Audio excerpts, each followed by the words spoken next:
Oke, kayaknya kita langsung aja nih ya, menyapa lagi kan dulu pada kumpul. Saya ulangi lagi pembukaannya. Sampai ketemu selama 40 menit ke depan dengan Dr. Lydia Tan. Halo dok. Halo, Halo. Nah, ini halo. Dr. Lydia Tan, SPD Finasim sudah bergabung sama kita sore hari ini untuk membahas topik Tanya Dr. Holodok gejala DBD versus COVID-19. Dok, gimana kabarnya sore hari ini? Baik, Mbak Del. Terima kasih.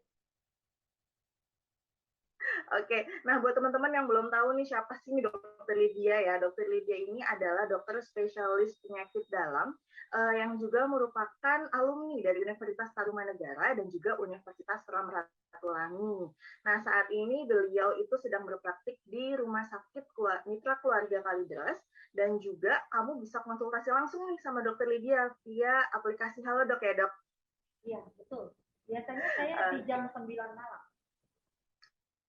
Nah, prakteknya setiap jam 9 malam, jadi buat kamu nanti misalnya yang pertanyaannya nggak sempat kejawab hari ini, bisa langsung nih konsultasi sama dokter Lydia dan bisa menggunakan juga voucher yang kita bagi-bagikan hari ini. Nah, langsung kali ya dok, kita ke topik selanjutnya ini dok, mau ngobrolin soal gejala DBD dan COVID-19. Karena kan katanya nih dua penyakit ini tuh gejalanya tuh serupa tapi tidak sama gitu dok. Jadi walaupun efeknya katanya sama-sama berbahaya juga kan kalau didiemin nih gitu kan kalau salah penanganan. Aku mau nanya dulu nih sama dokter Lydia. Dok, ngomongin soal DBD dan COVID-19 nih dok, mau nanya, kenapa sih disebut demam berdarah sih dok gitu? Dan kenapa sih penyakit ini kok ditularkannya dari nyamuk gitu? Ya, ya untung sih ditularkannya dari nyamuk ya. Tapi kalau misalnya nggak ditularin dari nyamuk, mungkin demam berdarah bisa lebih booming lagi. Gitu. Kayak COVID. COVID kan dari manusia ke manusia gitu ya. Jadi banyak banget kasusnya. Tapi karena demam berdarah ditularkan dari nyamuk, jadi tanggalnya masih ada spare time lah.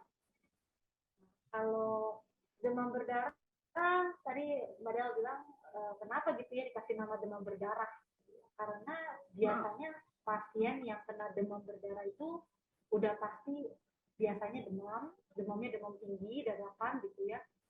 Misalnya pagi-pagi siang-siang Hmm. itu masih bisa makan sama teman-teman, ntar sorenya langsung demam menggigil. Hmm. Nah, yang ditakutkan adalah Oke. kalau terus-menerus dan biasanya di hari kelima, itu hari kritis, itu bisa berdarah-darah pasiennya. Oleh karena itu, demam berdarah juga cukup berbahaya. Jadi biasanya kita akan rawat kalau trombositnya udah di bawah 100.000. Oke. Nah, kalau misalnya trombosit udah di bawah 100.000, itu katanya harus dirawat. Kemudian sebenarnya efeknya untuk tubuh sendiri apa sih dok? Kalau misalnya uh, sebenarnya dia sakit demam berdarah nih, cuman mungkin dia nggak sadar kalau dia sakit demam berdarah sampai trombositnya drop gitu kan. Apa sih yang fatal terjadi gitu sama pasien? Ya benar-benar yang memang kalau di bawah 100.000 kita udah harus rawat ya, karena yang bisa terjadi adalah pasiennya kalau trombosit di bawah 100.000 itu risiko perdarahan tinggi banget. Nah, kalau berdarah, berarti kan tekanan darahnya bisa drop, orangnya bisa pusing, bisa jatuh, bisa pingsan, bisa shock ya, tekanan darah rendah dan sebagainya.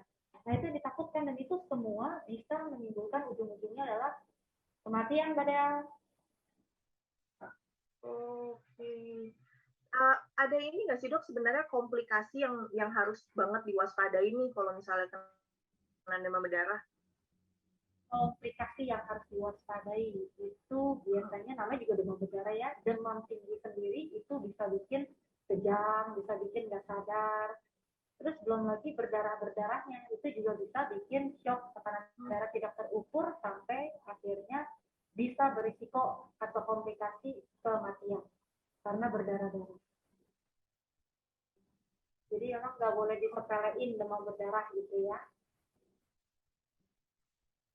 Oke. Nah, kalau misalnya katanya demam berdarah itu kan munculnya tuh katanya pas lagi pergantian musim nih, lagi pancaroba nih dok. Kenapa sih kok pada musim-musim seperti itu malah orang malah rentan terkena demam berdarah? Iya, satu karena matahari kurang kali ya Mbak Del ya. Mataharinya kurang, jadi kan terus curah hujan juga tinggi. Jadinya kalau curah hujan tinggi, belum lagi kita kan memang banyak kayak tampungan-tampungan kayak ban bekas, terus kayak pot-pot bunga itu hati-hati loh. Pot bunga itu yang wadahnya itu bisa jadi perkembangan nyamuk demam berdarah di situ. Atau di daun-daun pohon yang kadang-kadang suka muncul gitu kan, daunnya suka muncul. Nah itu juga bisa jadi tempat perkembangbiakan nyamuk demam berdarah. Atau lagi misalnya di atap rumah, kadang-kadang kan di saluran airnya, nah itu bisa menjadi tempat perkembangan bagi nyamuk demam berdarah. Jadi nggak heran kalau musim hujan dengan curah hujan yang tinggi, nyamuk demam berdarah di mana-mana, dan kasus demam berdarah akan meningkat secara drastis. Padahal berkebun itu di musim-musim pandemi ini lagi banyak orang berkebun ya dok, tapi justru ntar kalau musim hujan kita harus lebih waspada ya. Ya betul. Nah itu dia, makanya kalau berkebun ya jangan sampai ninggalin tempat-tempat yang dimana ada kubangan air bersih di situ. Karena nyamuk demam berdarah yang sekarang, Babel, Tapi itu juga udah mutasi loh. Nyamuk demam berdarah yang sekarang udah mutasi. Jadi dulu tuh butuh 1 minggu untuk berkembang jadi nyamuk dewasa. Kalau yang sekarang itu hanya butuh 3 hari. Gitu. Oke. Wah ternyata bukan virus corona aja yang bisa bermutasi ya dok. Kayak nyamuk Aedes juga bisa bermutasi ya ternyata ya dia ya. Iya betul. Oke, dok, tapi sebenarnya siapa sih orang yang paling beresiko nih terkena demam berdarah? Ada nggak sih kelompok usia tertentu gitu yang lebih rentan terkena demam berdarah atau semua usia aja asalkan tergigit nyamuk udah pasti kena gitu? Enggak juga sih deh, padahal semuanya berisiko terkena nyamuk demam berdarah, terkena penyakit demam berdarah ya, semuanya sangat-sangat berisiko, mulai dari kecil sampai lansia itu sangat berisiko. Tetapi biasanya yang menjadi berat itu biasanya pada anak-anak atau orang dewasa yang berat badannya berlebihan atau usia lanjut dengan banyak komorbid. Nah itu juga banyak menimbulkan komplikasi dari demam berdarah. Jadi untuk yang punya anak atau punya komorbid atau yang overweight, berat badannya berlebih harus hati-hati. Wah, ini harus perlu diperhatikan juga nih buat teman-teman yang lagi nonton. Kalau misalnya lagi musim demam berdarah, semua bisa kena. Cuman ada kelompok rentan gitu ya dok, yang bisa beresiko lebih tinggi terkena demam berdarah. Nah, dok, tapi sebenarnya kategori demam berdarah yang ringan sampai yang berat gitu, kayak tadi seperti kata dokter, kalau udah berat kan harus masuk rumah sakit gitu ya, harus dirawat gitu. Kategori yang ringan boleh dirawat di rumah tuh yang seperti apa sih dok? Kalau misalnya demamnya nggak terlalu tinggi, masih bisa makan, minum, tidak mencret, terus trombositnya masih di atas 100.000, itu masih bisa dirawat di rumah, kayak COVID ya, isoman gitu ya. Tapi kalau demam berdarah sih nggak usah isoman, cuma bisa dirawat di rumah. Gitu. Jadi ya kalau udah di bawah 100.000 udah mesti cari saya. Oke, ingat kalau misalnya udah lebih 100.000 harus cepat-cepat cari dokter Lydia ya. Iya. Oke, nah dok, ini nih sekarang tuh ada sedikit kebingungan gitu ya. Katanya tuh gejalanya DBD sama COVID-19 tuh mirip-mirip nih. Sebenarnya apa sih dok yang literally membedakan gitu antara dua penyakit ini? Ya, demam berdarah sama COVID ini punya 99% kesamaan. Ya, cuma 1% perbedaannya. Cuma 1% perbedaannya, yaitu perbedaan di jumlah trombosit dan juga ditemukan PCR yang positif pada COVID. Cuma itu, selebihnya itu sama. Jadi pada demam berdarah dan COVID itu bisa demam tinggi, bisa sesak napas, bisa batuk-batuk, bisa sakit perut, bisa diare, bisa nggak bisa BAB. Ya, tapi yang membedakan adalah dari jumlah trombositnya sama, PCR yang positif pada COVID. Kalau demam berdarah itu trombositnya itu biasanya di bawah 100.000, Mbak Del. Kalau COVID, murni COVID biasanya dia tidak sampai di bawah 100.000, kecuali ada infeksi sekunder seperti sepsis, yang kita sebut sepsis, itu bisa trombositnya di bawah 100.000. Tetapi ada gejala lain yang menyertai. Nah, kalau dia demam berdarah murni, biasanya memang di bawah 100.000, tetapi kita bisa ketahui juga dari pemeriksaan lab lain seperti MS1 atau IgM, IgG dengue yang positif di hari ketiga pemeriksaan. Kalau COVID murni, biasanya trombositnya di atas 100.000, tetapi kadang-kadang bisa di bawah 150.000. Karena pada dasarnya semua virus itu menyebabkan trombosit yang rendah. Nah, yang perlu dikhawatirkan adalah kalau COVID ini ya, dengan demam berdarah ada di satu pasien. Jadi dalam satu pasien itu ada mix infeksi COVID dengan demam berdarah. Nah, biasanya gejalanya berat. Dan bisa apa, satu orang itu bisa mengidap dua penyakit yang sama gitu ya, Dok? DBD dan COVID bisa barengan gitu ya? Betul, Mbak Del. Satu pasien bisa mengalami dua penyakit yang bersama, yaitu COVID dan demam berdarah. Kebetulan saya lagi rawat 2 orang dengan COVID dan demam berdarah di badannya dia. Jadi sebenarnya agak ini juga agak bingung. Saya baru tahu kalau ternyata sesak nafas itu salah satu gejala demam berdarah juga. Jadi sebenarnya memang benar-benar apa ya? Ya itu tadi mirip, serupa tapi nggak sama gitu ya ternyata, Dok. Iya, dia mirip, serupa tapi tidak sama. Kembar tapi tidak kembar, tidak identik. Oke. Nah, Dok, kalau misalnya apa namanya, kalau trombosit itu kan kita bisa tahu, bisa ini ya, bisa apa namanya, kita harus tes lab dulu gitu ya. Sedangkan kalau misalnya di rumah nih, Dok, standarnya apa sih atau takarannya tuh apa sih kalau saya harus mulai ke rumah sakit nih gitu? Untuk demam berdarah ya? Ya, untuk demam berdarah. Karena kan kalau trombosit kan harus dicek lab nih, cuma kalau di rumah kan kita belum tentu semua orang bisa melakukan home care atau tes lab di rumah nih, kecuali pakai Halodoc ya, Dok. Ya. Jadi apa sih ini takarannya gitu supaya gue harus sadar nih, saya harus ke dokter sekarang gitu. Ya, biasanya sih gini, kalau demam berdarah itu biasanya hari gawatnya itu di hari ketiga ke atas. Jadi hari ketiga ke atas, kalau demamnya terus menerus, hari pertama demam, hari kedua demam, hari ketiga demam, hari keempatnya cek darah deh. Hari keempatnya cek darah, apa yang mau dicek itu darah lengkap yang dicek, atau yang kadang-kadang orang lab bilang namanya hematologi lengkap. Nah, di situ dilihat kalau memang misalnya sel darah merah, sel darah merahnya udah mulai naik, terus trombositnya udah mulai turun, berarti darahnya udah mulai kental dan terjadi risiko perdarahan pada pasien ini. Nah, yang kayak gini harus cepat-cepat ke rumah sakit.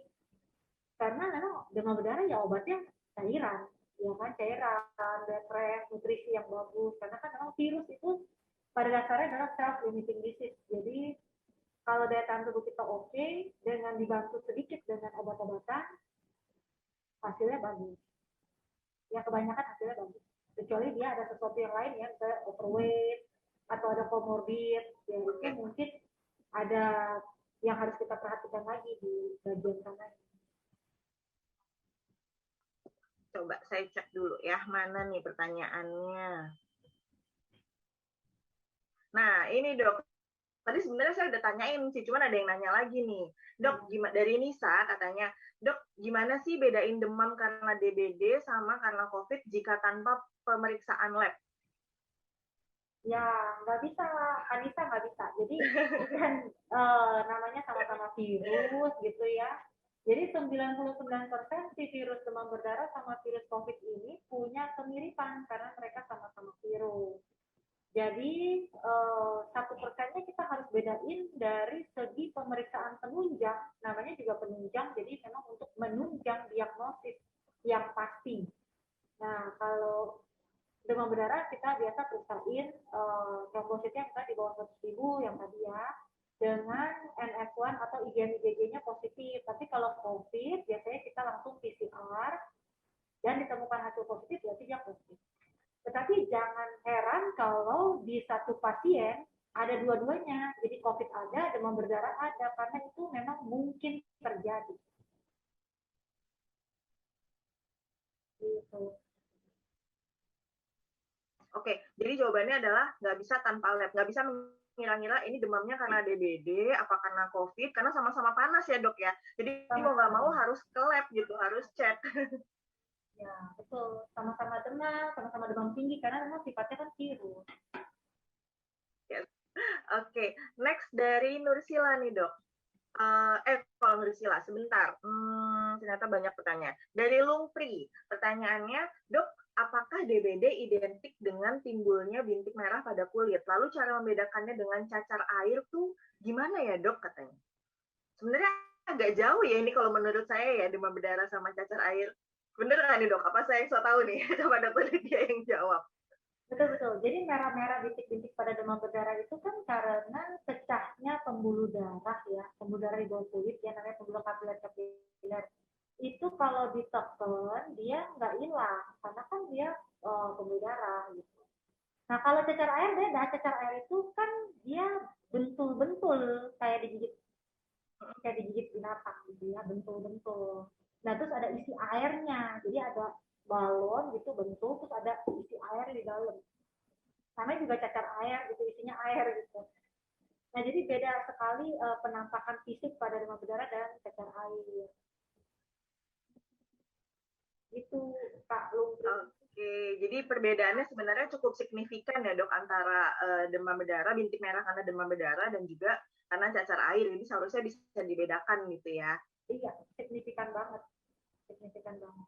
Oke, kemudian ini ada pertanyaan dari Dewi, katanya, dok, DBD sama COVID itu lebih mengerikan mana sih dok katanya? Kayaknya semua penyakit mengerikan deh. Kalau misalnya nggak dikoreksi betul ya mengerikan ya. DBD sendiri itu kalau lagi endemik ya lagi serangan ajar gitu ya serangan ini waktu tahun sebelum pandemi 1 tahun sebelum pandemi itu rumah sakit penuh karena pasien DBD loh sampai nggak ada kamar sama kayak COVID yang kemarin. Jadi memang kalau lagi endemik semuanya yang mengerikan. Yang satu bisa meninggal karena berdarah-berdarah, sesak nafasnya juga karena demam berdarah gitu ya. Yang satu COVID itu bisa meninggal juga karena serangan jantung atau karena sesak nafas. Iya. Jadi ya sama-sama mengerikan. Jadi intinya tidak ada yang lebih mengerikan mana, tapi semuanya sama-sama mengerikan. Kalau namanya penyakit semua memang harus diobati gitu ya dok? Harus diobati. Masa penyakit dibiar-biar jangan, nggak boleh. Betul.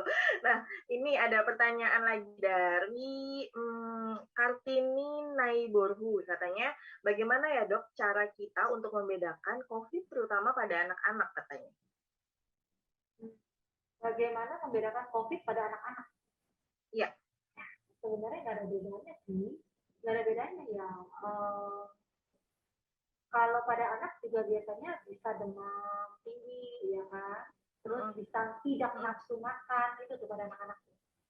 Biasanya anak-anaknya main, kesana kemari loncat-loncat, tahu-tahu ini lemes gitu, demam, terus lemes, pada batuk pilek biasanya. Terus yang paling kentara adalah biasanya anaknya nggak mau makan, nggak nafsu makan, terus bisa muntah dan bisa diare. Itu sih pada anak. Jadi ini harusnya jadi apa namanya ibu tuh harus lebih perhatian gitu ya jika ada perubahan pola perilaku pada anak terutama yang tidak seperti biasanya gitu ya, itu bisa penyakit apapun sebenarnya bisa terlihat dari polanya mereka yang berubah itu ya dok, nggak cuma COVID aja. Iya betul, jadi sebenarnya menurut pengalaman pasien-pasien yang udah kena COVID ya, kalau memang virusnya masuk ke dalam itu sama sekali nggak bisa kerja, benar-benar nggak bisa kerja, mau dipaksa kerja juga nggak bisa. Dia nggak bisa, lemas aja gitu, nggak nafsu makan, mual, nggak bisa kerja gitu. Pasti butuh istirahat. Oke, siap. Nah, ini dok, ngomongin soal COVID-19, jadi saya jadi mau tanya nih, pada pasien DBD dan juga COVID, trombosit yang jauh di bawah normal itu katanya dianjurkan untuk transfusi TC dan plasma darah. Sebenarnya mana yang lebih utama, dok? Pada COVID. DBD dan demam berdarah. Oh, pada Demam berdarah, DBD dan COVID-19, dok, maksudnya. Oh, pada DBD mau transfusi TC, Ya. tapi kalau pada si COVID mau transfusi Plasma darah, ya. Mana yang lebih diutamakan gitu? Jadi yang lebih diutamakan adalah cepat-cepat diagnostik. Semakin cepat terdiagnostik demam berdarah maupun COVID itu eh, prognosis atau outcome yang dihasilkan itu lebih baik. Nah, pada saat sudah di tengah-tengah dan akhirnya pada demam berdarah trombositnya turun jauh gitu ya, selama dia tidak berdarah, kalau saya tidak transfusi TC. Karena transfusi TC pun itu punya risiko. Jadi kalau di bawah 50.000 tetapi dia tidak berdarah, karena kita tahu bahwa trombosit di bawah 50.000 itu memang risiko tinggi sekali untuk bleeding. Tetapi kalau tidak berdarah, saya tidak transfusi TC. Bahkan dulu ada pasien saya trombositnya 0, Mbak Del. Kena demam berdarah trombositnya 0. Jadi saya cuma pindahin beliau itu ke ICU untuk diobservasi, dan kalau dia tidak berdarah saya tidak transfusi. Tetapi ada obat lain yang dimasukin supaya merangsang si trombosit agar naik. Nah, kalau si COVID, kapan kita mau transfusi plasma konvalesen? Itu tergantung. Selama si COVID-nya atau virusnya belum attach ke sel paru, itu mungkin outcome-nya lebih bagus. Jadi kadang-kadang memang kalau udah mulai-mulai risiko untuk terjadi badai sitokin, kita akan minta semacam plasma konvalesen atau anti radang ya, seperti Actemra gitu ya, yang mungkin teman-teman udah sering dengar. Tapi itu selama dia belum attach ke paru-paru selnya itu, sel COVID-nya dengan sel paru-paru. Kalau dia udah attach, udah nempel, nah ini memang agak sulit untuk melepas ikatan itu. Jadi saat yang tepat adalah awal-awal mulai berisiko terjadi badai sitokin, kita udah minta itu. Nah, dok, kalau misalnya tadi yang udah saya tanya sebelumnya, bisa kalau pancaroba itu kan orang banyak yang terkena DBD gitu ya. Nah, ini tuh ada yang nanya nih dari, oke, mana pertanyaannya? Oh ini, kalau untuk DBD itu sebenarnya ada vaksinnya atau enggak sih dok untuk pencegahan? DBD itu ada vaksinnya, ada vaksinnya namanya Dengwevax. Tetapi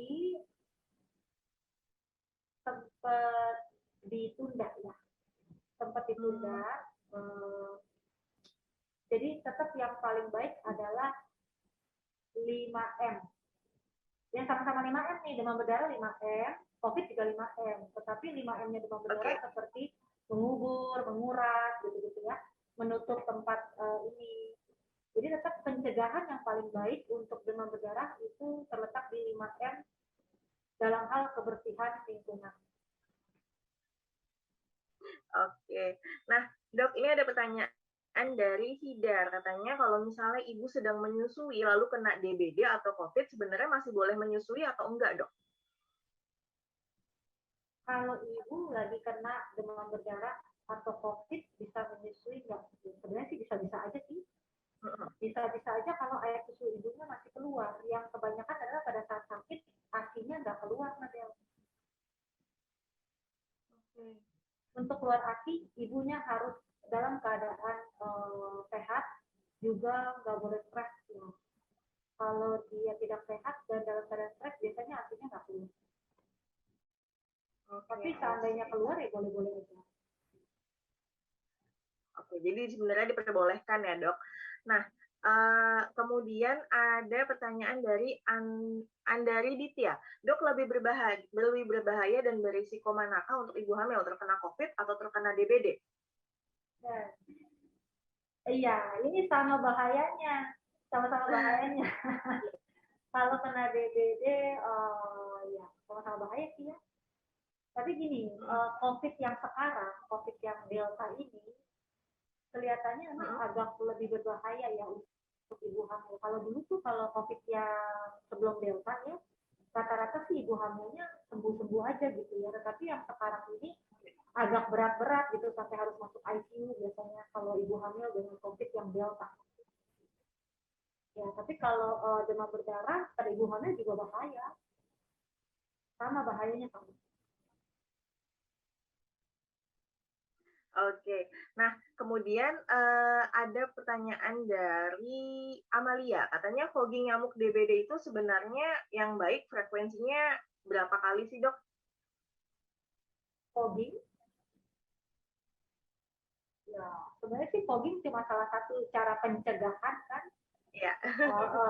Ya, ya sebulan sekali lah oke lah. Atau kalau pada lingkungan tersebut udah ditemukan orang yang kena demam berdarah, ya cepat-cepat di fogging supaya yang lainnya jangan. Oke, kemudian ada pertanyaan dari Tia Diran, katanya dok, anggur merah angkat itu apakah benar ya bisa mengatasi DBD dalam menaikkan HB katanya? Mungkin maksudnya menaikkan trombosit kali ya? Anggur merah, anggur merah. Angka.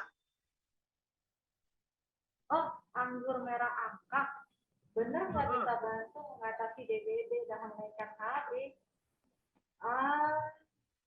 Gini, saya pernah baca ya literatur terbaru mengenai anggur merah angkat ini. Kelihatannya tidak bermakna.